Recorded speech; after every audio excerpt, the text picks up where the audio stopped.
Hello everyone, Void here coming back at you all with some spoilers for Commander Legends. Now, a lot of the set has been leaked. I didn't go over the leaks, I just went over what was officially spoiled, so a lot of this stuff is still going to be new to me. This is for October 26th. We have Prying Eyes, 6 mana instant. You draw 4 cards and then you discard 2. Some of these are also just reprints because, as expected, it's going to be a pretty big reprint set. Interpret the Signs, 6 mana blue sorcery, you scry 3, then you reveal the top card of your library, you draw cards equal to that card's converted mana cost. Then we have Horizon Scholar. This one is a definite reprint. 6 mana flying, when it enters, you scry 2. Confiscate, obviously a reprint. This is old Urza Saga artwork. 6 mana aura, enchant permanent, you control the enchanted permanent. There's like a legendary version of this that's even better because you can interact with historic permanents from Dominaria. Now I just zoomed in so you guys can see it a little bit better. We have Brynolin, the Moon Kraken, 8 mana legendary Kraken. When Brynolin, or Brynolin, however you want to pronounce it, the Moon Kraken enters the battlefield, or whenever you cast a spell with converted mana cost 6 or greater, you may return target non-land permanent to its owner's hand. And is a 6/8. Now partner is very similar to Commander 2016, where you just have another legendary creature with the partner keyword, and that's good enough.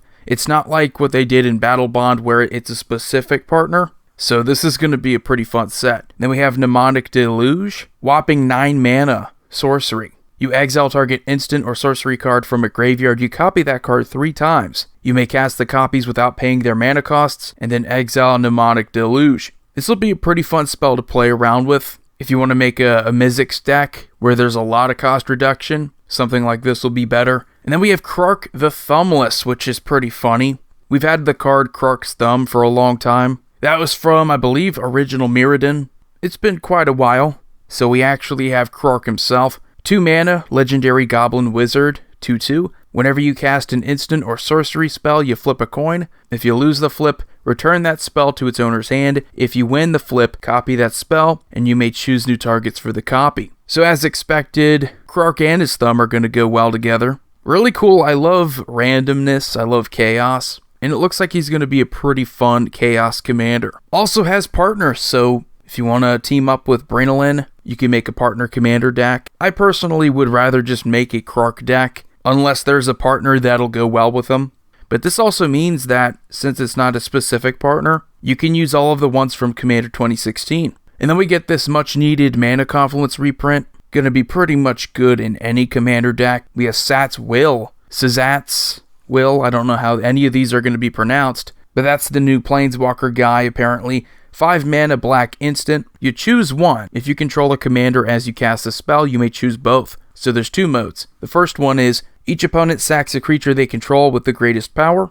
The second mode is exile all cards from all opponents' graveyards, then create X 0/1 black thrall creature tokens where X is the greatest power among creature cards exiled this way. So that's pretty sweet. That second mode is incredibly powerful. Graveyard hate is always good in this format. And then we get a pretty sweet extended art look at a Vampiric Tutor reprint. Yes, this is still one of the more expensive cards that sees play consistently in commander decks, so definitely needs a reprint. We have Tevesh Sat, or Sazat, Doom of Fools. So he's a 5 mana black planeswalker. Starts out with 4 loyalty, but its +2 is create 2 0/1 black thrall creature tokens. Has a +1, you may sacrifice another creature or planeswalker. If you do, you draw 2 cards, then draw another card if the sacrificed permanent was a commander.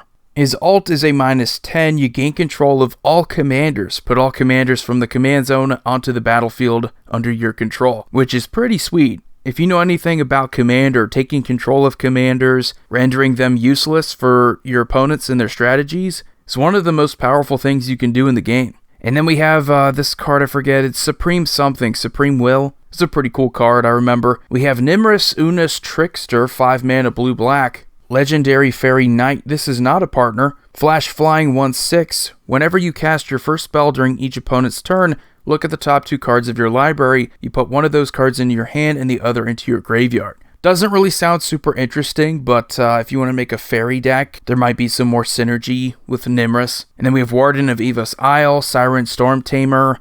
Those are both reprints.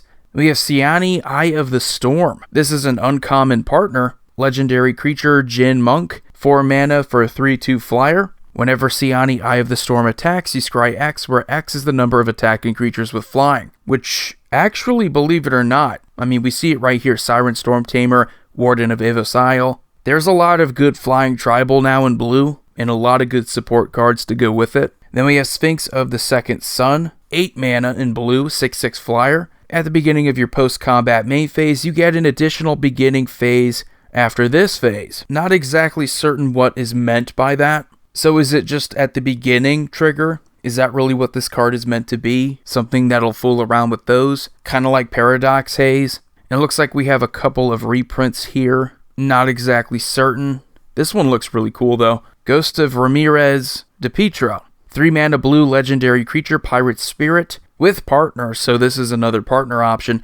He can't be blocked by creatures with toughness 3 or greater. Whenever it deals combat damage to a player, you choose up to 1 card in any graveyard that has been discarded or milled this turn, and then you put that card into its owner's hand. Looks to be just more support for pirates in combat. You know, he's not likely to be blocked most of the time.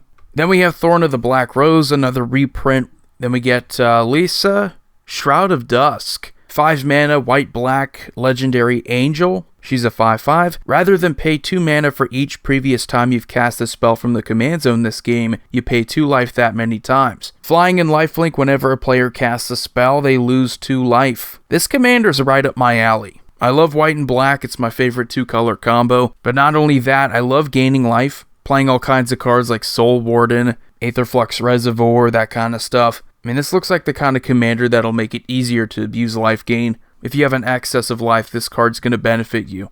It's going to punish everybody else who doesn't have significant life gain. Then we have Seraphic Greatsword. 2 mana white artifact equipment, a mythic. Equipped creature gets +2/+2 with an equip cost of 4. Whenever equipped creature attacks the player with the most life or tied for the most life, create a 4/4 white angel creature token with flying that's tapped and attacking that player. Don't really know how I feel about this. Yeah, it does create more tokens for you, but the equip cost is 4.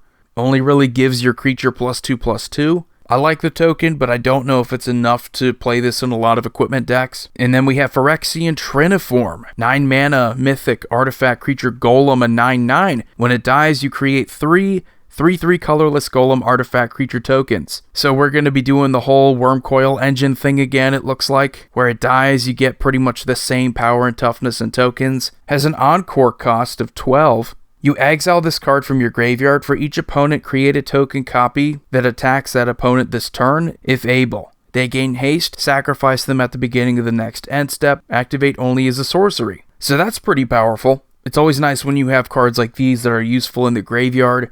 And then we have Maelstrom Colossus. I think this is a reprint. 8 mana Cascade, 7/7. We get a Xenagos God of Revels reprint. Love the gods. I think they're fantastic in Commander. And we have a Blade Griff prototype, 5 mana artifact creature Griffin, a 3/2 flyer. Whenever it deals combat damage to a player, you destroy target non-land permanent of that player's choice that one of your opponents control. That's pretty sweet, because you can play politics and say, I know we have this problem we need to deal with. Let me deal some damage to you, and then you get to destroy it. It's also cool too because it's not going to risk destroying any of your stuff. It has to be a permanent that an opponent controls. And then we have Briar Blade Adept, a 5 mana black elf assassin, 3/4. Whenever it attacks, target creature and opponent controls gets -1/-1 until end of turn, and an encore cost of 4. So that's pretty sweet. You get another encore ability. I always like it when you get a second use out of cards. But anyway, guys, that's going to do it for October 26th. I'm going to try to do a video every day for spoilers. It's a pretty big deal. This is the one set I was looking forward to the most this year. But anyway, you all let me know what you think about it. Void here signing off. See you all next time.